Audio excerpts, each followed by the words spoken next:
Maxi, bleib da, komm nicht da. Dann finde ich dich nicht mehr. Maxi, nee, bleib da. Oh je, Spike buddelt schon wieder da hinten. Spikey, was machst du? Komm, wir gehen da langsam.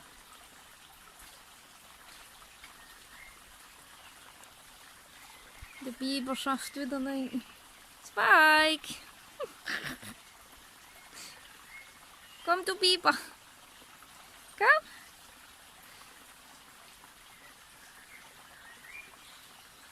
Nö. Oh, der Maxi haut mir gleich ab hier.